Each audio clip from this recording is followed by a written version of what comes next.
Donc, bonsoir à tous. Je vais démarrer. Je vois que les gens arrivent petit à petit à ce webinaire. Merci d'être présents ce soir pour ce webinaire organisé par GACD. Le thème de ce soir, la programmation neurolinguistique par les assistantes dentaires, fait partie d'une thématique qui est la QVCD, ce qu'on appelle QVCD à GACD, c'est la qualité de vie au cabinet dentaire, prenant en considération le bien-être du praticien et de son équipe. La soirée sera animée par Anaïs Bouton, qui est aide opératoire maxillofaciale et hypnothérapeute. Et normalement, nous devions avoir le docteur Isabelle Rodriguez qui a préparé cette conférence avec Anaïs Bouton, mais malheureusement, elle a eu un petit souci, donc elle ne sera pas présente. Mais cette conférence va bien avoir lieu. Donc, Anaïs, bonsoir. Merci d'être parmi nous. Bonsoir Emmanuel, merci à vous pour Donc, animer cette avec conférence. plaisir. On se retrouve Voilà, comme bien souvent maintenant. à la Je fin. vais vous laisser la parole et par contre, je vais vous laisser pendant cette conférence et peut-être que les participants poseront leurs questions à la fin de la conférence. Je pense que c'est beaucoup mieux. Oui, c'est judicieux, tout à fait. Voilà, donc je reprendrai la parole à la fin de cette conférence. Passez une très bonne soirée. Alors, n'hésitez pas surtout à poser toutes vos questions. Vous avez discussion en bas de votre écran. Alors, posez-nous toutes les questions et puis Anaïs y répondra à la fin. Très bonne soirée à tous. Merci Emmanuel. Bonsoir à tous et à toutes. Bienvenue pour ce webinaire qui sera essentiellement axé sur la programmation neurolinguistique et comment le mettre en place dans vos cabinets dentaires. Donc, je me présente, je suis Anaïs Bouton, je suis aide opératoire en chirurgie maxillofaciale et aussi hypnothérapeute. Donc, dans cette conférence que l'on a construite avec Isabelle Rodriguez, nous allons vous apporter des clés à mettre en place dans votre cabinet pour rendre la communication plus facile au sein de votre équipe et avec vos patients. Donc, sans tarder, je lance le PowerPoint.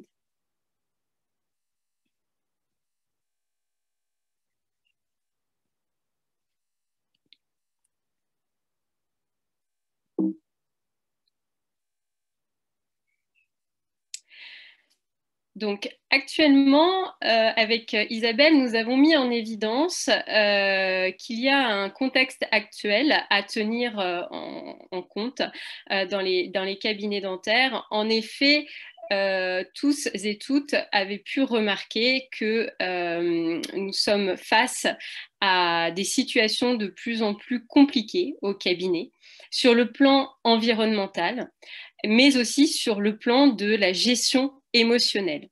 En effet, on a eu un contexte un peu inédit avec la crise sanitaire qui a remanié profondément tout le fonctionnement de nos cabinets avec la mise en place de protocoles de plus en plus lourds. Et c'est vrai que cela a créé une surcharge de travail. D'autre part, on a pu mettre aussi en évidence que dans certaines régions de France, certains se sont frappés par les déserts médicaux.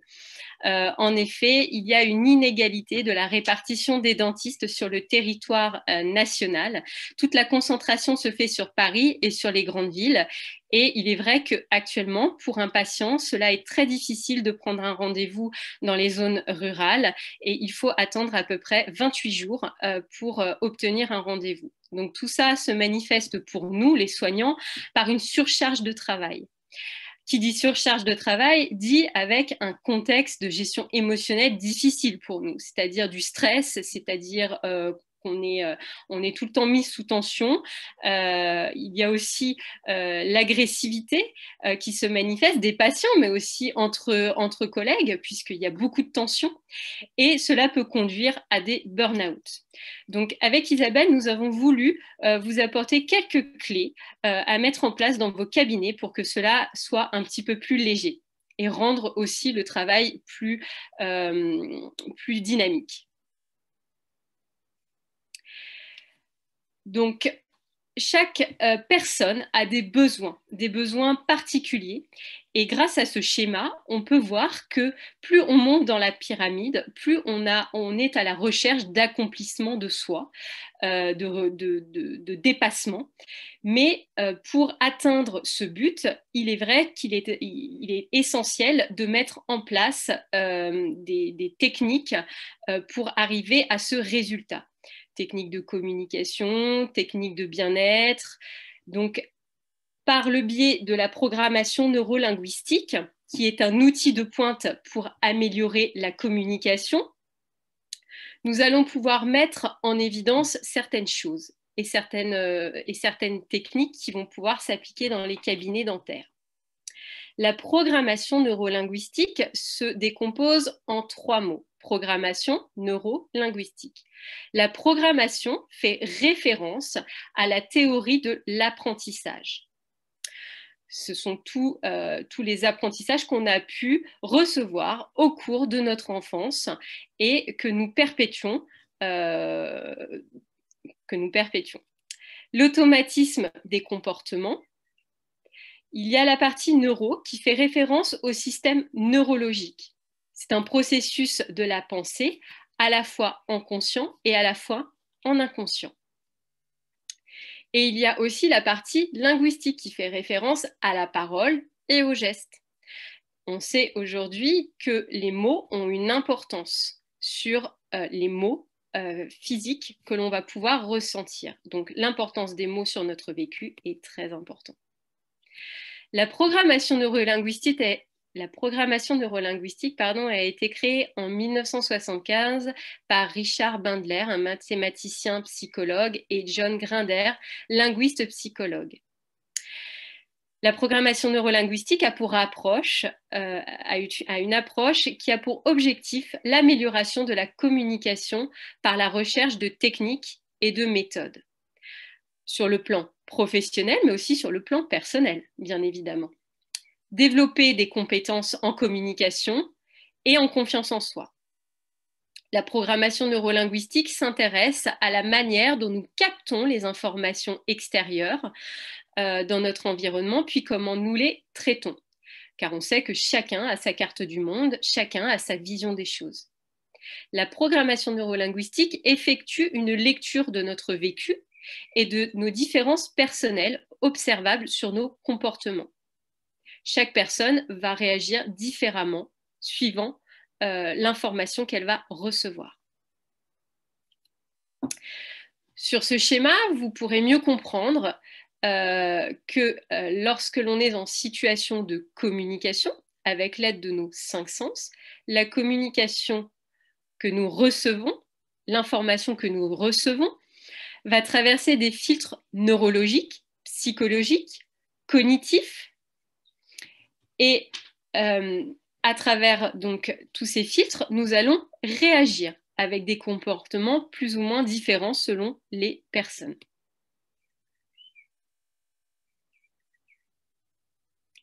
La programmation neurolinguistique s'appuie sur 4 bases. La vision du monde que l'on se fait, sa carte du monde, nos ressources, c'est-à-dire comment l'on est, ce que l'on fait, la communication et notre apprentissage.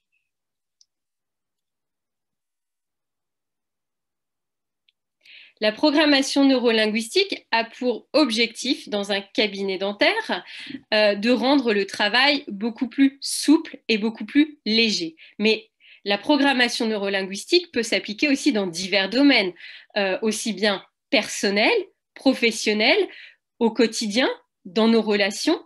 Et on s'aperçoit que plus on développe cette technique, plus elle a un effet de toile et se répand tout autour de soi.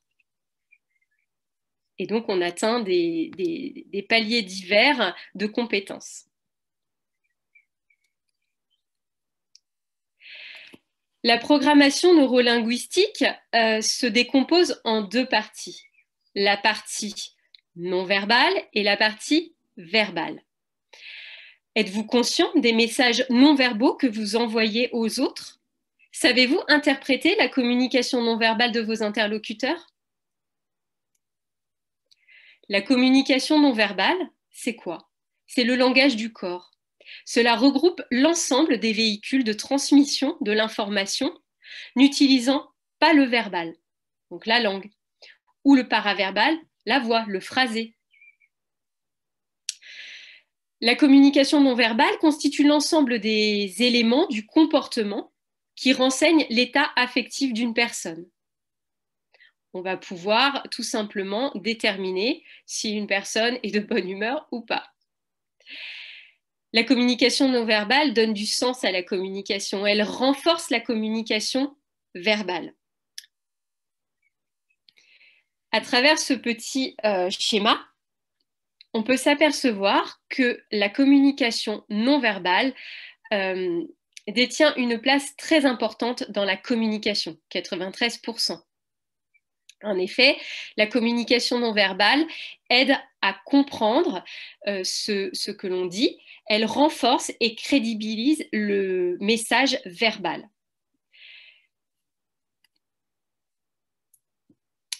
La communication non verbale se détaille en plusieurs éléments. Il y a le paraverbal, avec le ton que l'on utilise.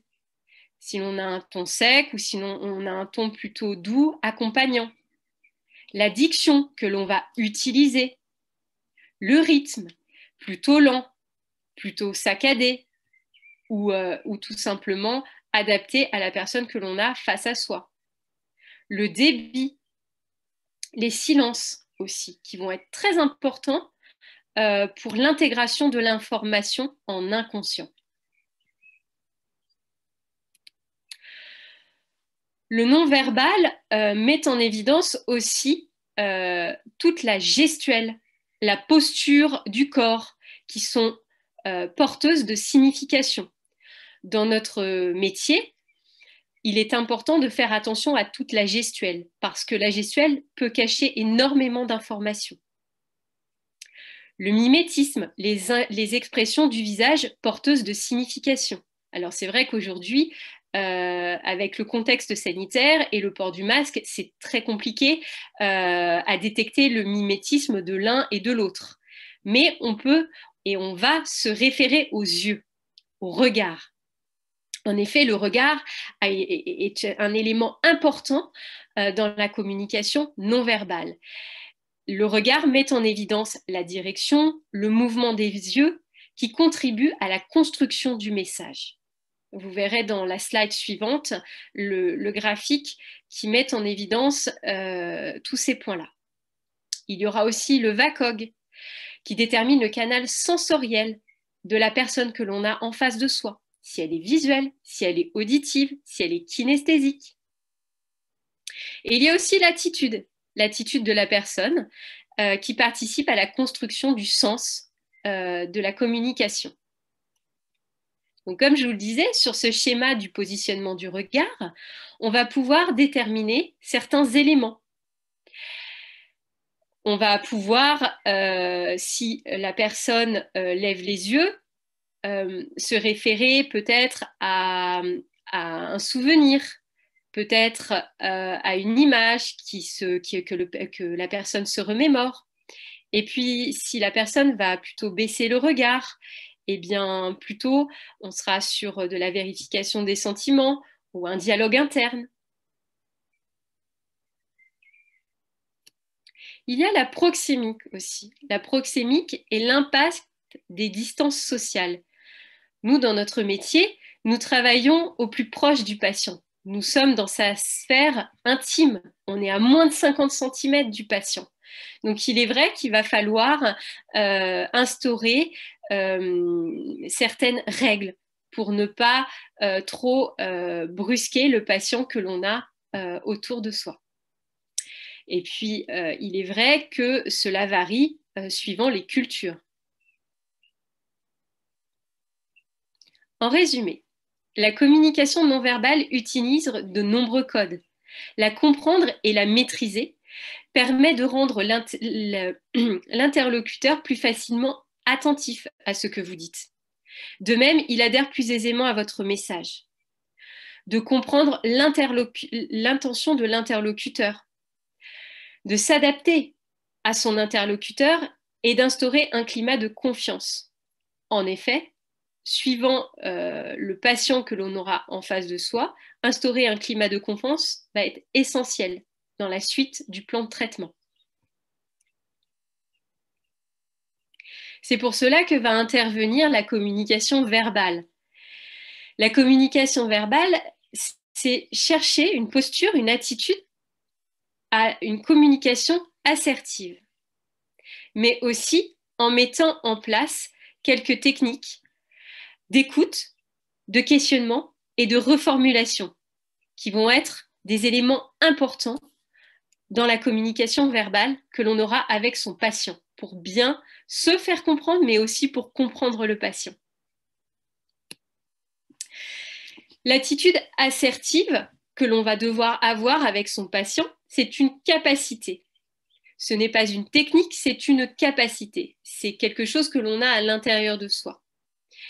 Une capacité à s'exprimer, à défendre ses droits sans empiéter sur l'autre, sur autrui. Ça vient de l'anglais to assert. C'est une notion d'affirmation du soi. Comme je le disais avant, ce n'est pas une technique, mais une attitude.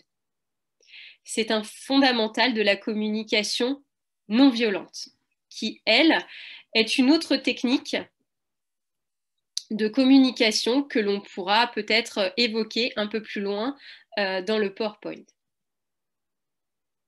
Alors, vous allez me dire, d'accord, mais comment être assertif? Eh bien, être assertif, c'est oser s'exprimer, oser exprimer ses opinions, sa différence, ses désaccords, sans crainte. C'est écouter et avoir une écoute attentive de l'autre pour le comprendre. C'est prendre le temps, c'est aussi reconnaître le droit des autres à s'exprimer, défendre des droits et tenir compte de ceux des autres, s'exprimer honnêtement et exprimer honnêtement les pensées et les émotions pertinentes. C'est aussi savoir dire non sans blesser l'autre, c'est accepter les critiques et les compliments, c'est prendre sa juste place, faire reconnaître sa valeur.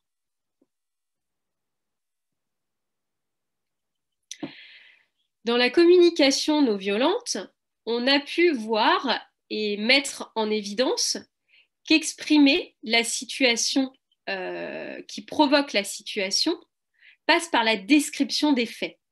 On fait que décrire.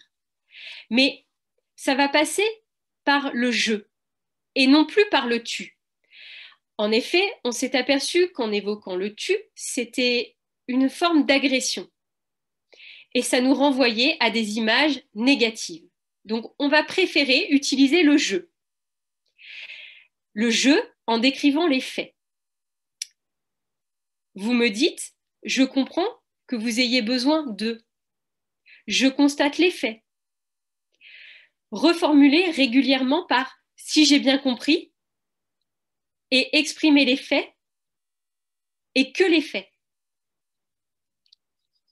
La communication non violente va aussi exprimer le ressenti, la perception, et toujours par le je.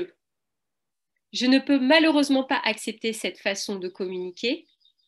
En revanche, je peux accepter ce ton de communication. Je me sens agacée car toutes ces petites phrases que l'on vous donne dans ce PowerPoint, vous pourrez les appliquer au cabinet, vous les assistantes, et vous aussi les praticiens. Pour laisser toujours la discussion ouverte avec votre patient et ne pas arriver en gestion de crise. C'est aussi expliquer les conséquences, écouter l'autre pour comprendre sa logique et aussi lui suggérer. Donc là, vous pouvez voir qu'on a mis quelques phrases qui vont pouvoir toujours laisser la discussion ouverte. Dans ce contexte, il va être difficile de trouver une solution, mais quelle solution proposez-vous? On laisse toujours la communication ouverte.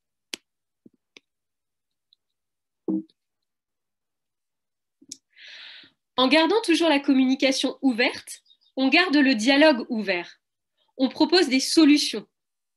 Voici quelques phrases qui vont pouvoir vous aider avec votre patient pour garder toujours la communication ouverte et ne pas fermer la discussion. Comment pouvons-nous arriver à trouver un accord? Je vous propose. Quelles sont les alternatives? Je suis d'accord. Je ne suis pas d'accord. Quelles actions souhaitiez-vous que l'on mette en œuvre? Voilà un éventail de solutions que vous pouvez mettre en place dans votre communication pour que celle-ci reste toujours la plus fluide et toujours ouverte avec votre patient. La technique de l'EQR, écoute active. Qu'est-ce que l'écoute active? L'écoute active, eh bien, c'est être en position ouverte, recevoir l'information, la traiter avec beaucoup de clarté. Donc, ça veut dire qu'il va falloir être prédisposé à accueillir l'information et donc ne pas regarder sa montre ou son ordinateur. Il va falloir avoir une écoute pleine face à l'interlocuteur que l'on a en face de soi. Le questionnement avec la clarification et l'investigation. Le questionnement va permettre par la suite la reformulation. Qu'est-ce que l'écoute active? L'écoute active, c'est un psychologue humaniste américain, Carl Rogers, qui l'a mis en évidence. C'est écouter sans interruption, ni interprétation, ni jugement. On est là pour recevoir l'information, uniquement l'information. Prêter attention au non-verbal et au verbal, qui va être très important dans la communication, puisque ça va nous donner des codes, des signaux. Questionner afin d'être sûr d'avoir bien compris. Reformuler pour témoigner de cette bonne compréhension.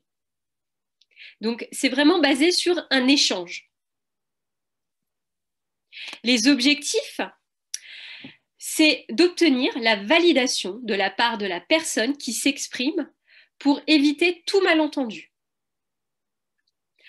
Et c'est vrai que dans les cabinets dentaires, c'est une chose vraiment essentielle puisque cela peut mettre en péril bien souvent tout le plan de traitement d'un patient.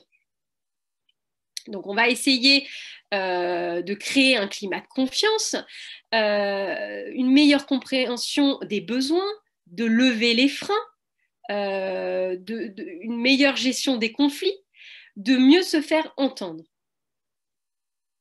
Par exemple, pour lever les freins, eh bien, c'est vrai que en écoutant les craintes, les besoins du patient, on va être beaucoup plus efficace et on va trouver des solutions beaucoup plus rapides et donc tout le monde sera satisfait du travail. L'attitude d'une écoute active, elle passe par plusieurs éléments. La patience. La patience, tout le monde ne l'a pas. Mais on peut l'instaurer, c'est-à-dire que avoir une attitude ouverte face à l'interlocuteur, ne pas regarder sa montre, être avec une position de corps en avant, en ouverture de l'autre. La disponibilité, éviter d'être distrait, d'avoir du respect, de ne pas couper la parole, de ne pas avoir un regard fuyant, d'avoir un contact visuel bien droit, bien incisif, et d'être toujours bienveillant et de ne pas trop être dans une communication trop directive. Voici les 5 attitudes à éviter, à totalement éviter. Donner des solutions et des conseils. Exprimer un jugement, une opinion. On n'est pas là pour, on n'est pas dans un contexte où on doit juger l'autre, mais plutôt être dans l'empathie, pas dans la sympathie, mais dans l'empathie. On ne doit pas interpréter. On doit minimiser, on ne doit surtout pas minimiser ce que vit la personne. car chacun a sa carte du monde, sa vision du monde. Et on ne doit surtout pas poser des questions de curiosité. Ça n'a rien à faire dans le contexte dans lequel nous travaillons. Le questionnement se décompose en 2 temps, la clarification et l'investigation. La clarification, c'est partir à la recherche des idées clés, les ressentis, le point de vue, comprendre le sens des mots que l'on utilise, éviter les quiproquos. Dans un deuxième temps, on va investir, on va faire une investigation, approfondir les propos, le ressenti, la situation. Le temps de clarification va permettre de comprendre le sens des mots. Voici quelques petits éléments que vous pourrez mettre en place pour comprendre ce que veut dire votre patient. Que voulez-vous me dire par? Vous est-il possible de reformuler? Qu'est-ce que vous entendez par? Que représente pour vous? Toutes ces phrases vont permettre d'avoir des éléments beaucoup plus clairs dans ce qu'attend le patient de vous. Le temps d'investigation, mieux comprendre le point de vue de la personne, va favoriser les questions ouvertes et les questions fermées. Voici quelques questions ouvertes et quelques questions fermées. Expliquez-moi. Pouvez-vous exposer plus en détail? Que pensez-vous de cette situation? Que ressentez-vous par rapport à? Toutes ces phrases vont elles aussi améliorer la compréhension de l'attente du patient. La reformulation, elle, va passer par une phase importante puisqu'en effet, on va être sûr d'avoir bien compris ce que veut dire l'autre. C'est s'assurer que la personne qui nous a transmis l'information nous a transmis la bonne information. De faire réfléchir la personne en se rendant compte de ce qu'elle a dit. Comme vous pouvez voir, lorsque nous émettons un message, nous allons reformuler pour être sûr que l'on a bien compris tout ce que l'autre a bien voulu nous faire entendre. Il existe plusieurs natures de reformulation. La reformulation miroir, reflet, elle reprend les propos avec les mêmes mots. Par exemple, au cabinet dentaire, pour reformuler une information qu'un patient nous a donnée. Donc, si j'ai bien compris, vous me dites que c'est moins confortable sans appareil amovible. La reformulation résumée, c'est faire une synthèse de ce qui nous paraît essentiel. La reformulation clarification, c'est faire préciser les propos qui nous sont pour nous confus. La reformulation interprétation, c'est dire ce que l'on pense avoir compris. Et il y a enfin la reformulation écho qui répète un mot important pour insister et relancer la communication.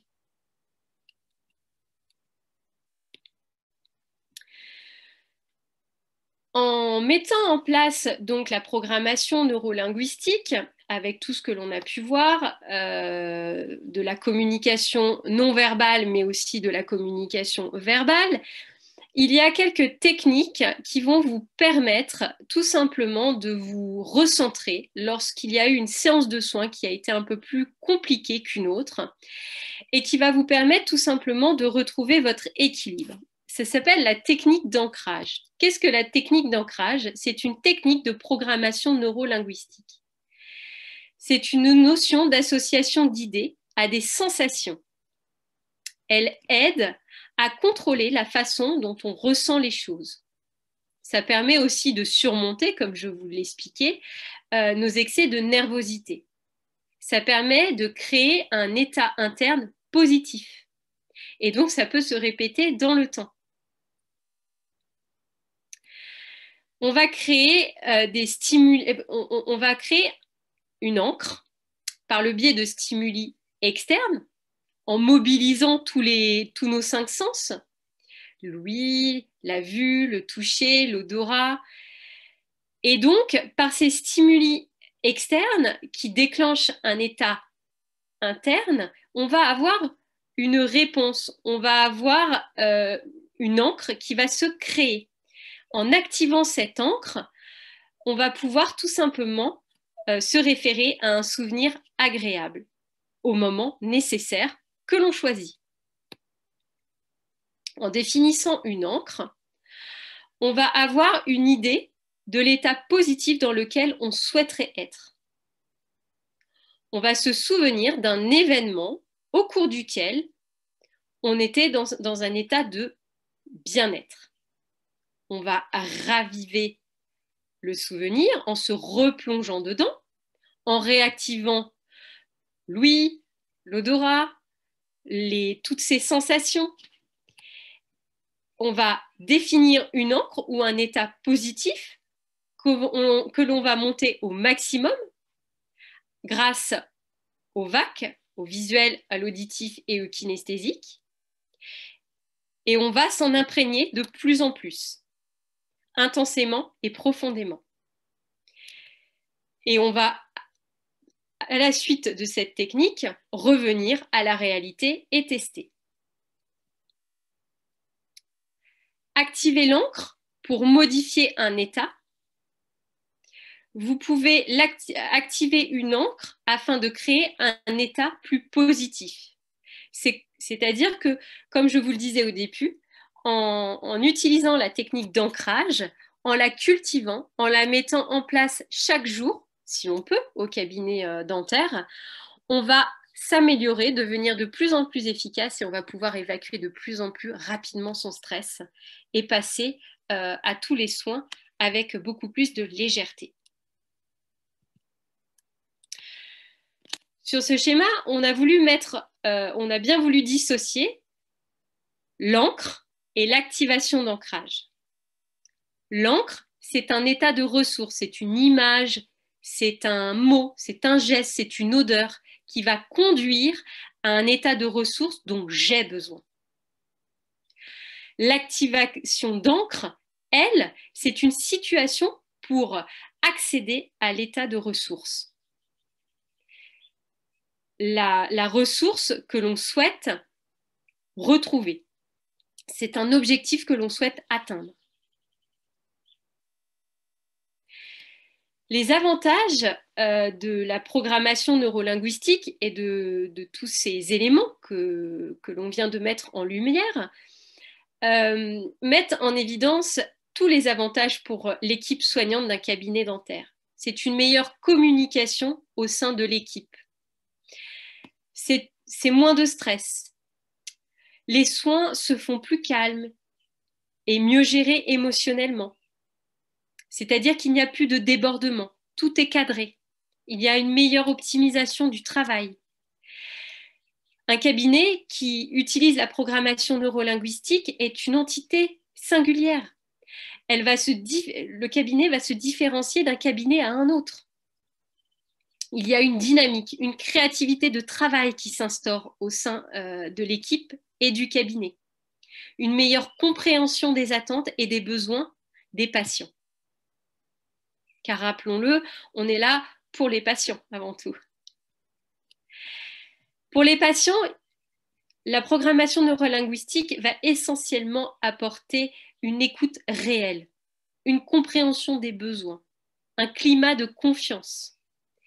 Un patient qui est en confiance va nous livrer plus aisément ses tracas et les plans de traitement vont être beaucoup plus simples à mettre en place.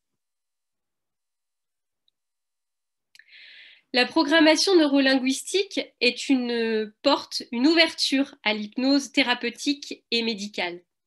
Elle permet d'identifier les blocages du patient et du soignant.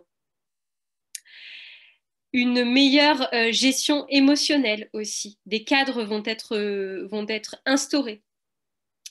Et par ces cadres, par la suite, on pourra mettre en place une hypnose sur mesure pour le patient, avec un langage hypnotique et un langage hypnotique en méta et en Milton modèle adapté. C'est une autre dimension de soin. Beaucoup plus d'efficacité, de rapidité dans l'écoute, dans la bienveillance, sans stress. La programmation neurolinguistique a tout intérêt à intégrer vos cabinets. Voilà, donc j'espère que ce webinaire aura pu vous apporter quelques clés que vous pourrez mettre en place aisément dans vos propres cabinets. Donc je me tiens à répondre à toutes vos questions à la suite de ce webinaire. Isabelle et moi-même, donc, nous vous proposons, en fait, par le biais de notre organisme de formation qui s'appelle Transformation, des formations et des ateliers sur le thème de la programmation neurolinguistique, mais aussi sur l'hypnose médicale, qui sont ouverts donc aux praticiens, aux assistants dentaires et aux secrétaires. Toute l'équipe dentaire peut être formée à ces disciplines. Et un cabinet formé en entier, c'est un cabinet beaucoup plus efficace. Toutes nos formations et nos ateliers que nous proposons se font en présentiel. Vous pourrez retrouver donc notre contact par le biais de notre boîte mail et donc notre ligne téléphonique qui apparaît en bas de cet écran. Donc écoutez, n'hésitez pas à nous contacter si vous voulez plus d'informations sur tout ce que nous proposons. Je vous remercie d'avoir assisté à cette conférence et espère avoir apporté quelques éléments en plus à mettre dans vos cabinets respectifs. Merci. Merci beaucoup, Anaïs. Merci pour cette présentation très intéressante. Alors, on a une question, tiens, le docteur Jean-Pierre Claret. Alors, si vous voulez aussi, je peux ouvrir votre micro, hein, si vous préférez. Jean-Pierre Claret vous dit Anaïs, bravo, excellente présentation. Pourriez-vous nous donner des conseils de lecture? Oui, en effet. Oui, alors, écoutez, il y a tout simplement des livres, prenez tout simplement des livres simples pour vous. Parce que c'est vrai que la programmation neurolinguistique est un domaine tellement vaste, il y a énormément de formations. Là, ce soir, c'est vrai que j'ai voulu, avec Isabelle, vous apporter une petite touche en plus dans vos cabinets. Mais c'est vrai que la programmation neurolinguistique est tellement vaste. Il y a des formations qui durent des années et des années. Donc, prenez des choses simples. Moi, personnellement, j'ai la programmation neurolinguistique pour les nuls. Et ça répond tout à fait à mes besoins. Il y a aussi un très beau livre qui s'appelle Un cerveau pour changer de Richard Bandler qui donne les bases. Et puis, n'hésitez pas à aller voir des conférences ou aussi des petits thèmes sur YouTube, sur la programmation neurolinguistique. Il y a plein de petites choses à picorer à droite, à gauche. Ouvrez-vous, ouvrez-vous. Il n'y a pas de choses prédéfinies. Voilà. Ce qu'on peut faire, de toute façon, tous nos webinars sont en replay sur le site Event ou sur le site GACD. Donc, on le mettra en replay, puis on mettra peut-être une annotation avec les différents livres que vous conseillez, Anaïs. Oui, oui, tout à fait, tout à fait. Mais encore une fois, moi, j'ai pas de livre prédéfini. Il faut picorer, voilà. Il faut se nourrir, il faut Très bien, nourrir. picorer. Picorer, oui, voilà. Et vous voyez, par exemple, on va s'intéresser à la programmation neurolinguistique et puis hop, on va sauter sur de l'analyse transactionnelle, hop, sur de l'intelligence émotionnelle et puis on se nourrit. Et petit à petit, on étaye en fait son éventail, voilà, de connaissances. Très bien. Alors, allez-y, soyez curieux surtout. Ouais, alors, avons-nous d'autres questions? N'hésitez pas, hein, si vous souhaitez poser vos questions, allez-y. Je vois que vous restez en ligne, donc j'ai l'impression qu'on n'a pas de questions. Alors, de toute façon, si jamais il y a des questions qui vous viennent, vous pouvez me contacter. Vous avez tous mon adresse email pour me poser des questions que je transmettrai à Anaïs sans aucun problème. N'hésitez pas. Merci beaucoup pour votre présence à ce webinaire. Vous êtes très souvent présent maintenant à nos différents webinaires. Alors, surtout si vous avez des thèmes aussi que vous souhaitez voir abordés, alors thème de qualité de vie au cabinet dentaire, je sais que vous êtes très friand pardon, de cette thématique, mais aussi thème clinique. Hein, nous faisons des webinaires cliniques, bien entendu. Alors, n'hésitez pas, vous m'envoyez un mail et vous me demandez certains thèmes et je me ferai un plaisir d'essayer de répondre à vos attentes. Très bonne soirée à tous et à toutes. Anaïs, très bonne fin de soirée. Eh bien, Et merci, on se Emmanuel. retrouve pour un prochain thème. Alors, notre prochain thème, ça serait quoi? Ça serait quoi là, en chirurgie? Alors, le prochain thème sera l'hypnose et chirurgie dentaire. Voilà. Donc, ça, par contre, c'est pour septembre, hein. C'est pour Septembre-octobre. septembre. Voilà, on mettra en lumière donc la pratique de l'hypnose ericksonienne et de l'hypnose classique qu'on peut intégrer dans la chirurgie dentaire. Je mettrai en évidence certains protocoles faciles à mettre en place pour les assistants dentaires et aussi les praticiens. Alors, je parle toujours des assistants dentaires en premier, mais bon, Bon, on n'en parle pas assez, hein, on n'en parle généralement. pas Donc, assez, c'est mais une très oui. bonne chose, je pense. Mais voilà. Écoutez, en tout cas, Très bien. merci Emmanuel, merci à tous et à toutes. J'espère que cette conférence vous a plu et qu'elle a été claire. N'hésitez pas à nous recontacter par mail, Isabelle et moi-même. Nous avons des coordonnées téléphoniques. N'hésitez pas non plus. On est vraiment à votre écoute. Ah, je vois qu'il y a Ah, la le docteur PNL. Selic. La PNL et l'enfant. Efficacité? Eh bien, oui, de toute façon, la programmation neurolinguistique, on peut l'adapter aussi bien sur les enfants que sur les adultes. Et même, je dirais que c'est plus facile sur les enfants parce que les enfants sont dans un monde imaginaire. Donc, pour faire passer l'information en conscient et en inconscient, c'est très facile. Donc, la programmation neurolinguistique pour les enfants, allez-y, oui, à fond. Mais Il n'y ça a pas de rejoint limite. pas un peu Ah bah, l'hypnose pour les enfants, justement, quoi. On se sert de la programmation ah neurolinguistique bah quand même. totalement, comme Isabelle l'a évoqué lors de la précédente conférence, je vous invite, hein, si vous n'avez pas pu assister à la conférence qu'Isabelle a animée il y a à peu près un mois sur l'hypnose et l'odontologie pédiatrique, ça met vraiment en évidence la place de la programmation neurolinguistique chez l'enfant. Évidemment, oui, oui, oui, oui, oui. Donc, je vous invite à la regarder, à les picorer. Replay disponible sur le site Voilà, Event ou le site tout à fait, GACD, n'hésitez pas. tout à fait. Très bonne soirée, à très bientôt, portez-vous bien et au revoir. Au Merci revoir à Anaïs. vous. Au revoir, Merci à tous. Emmanuel. Au revoir. Merci à tous. Au revoir.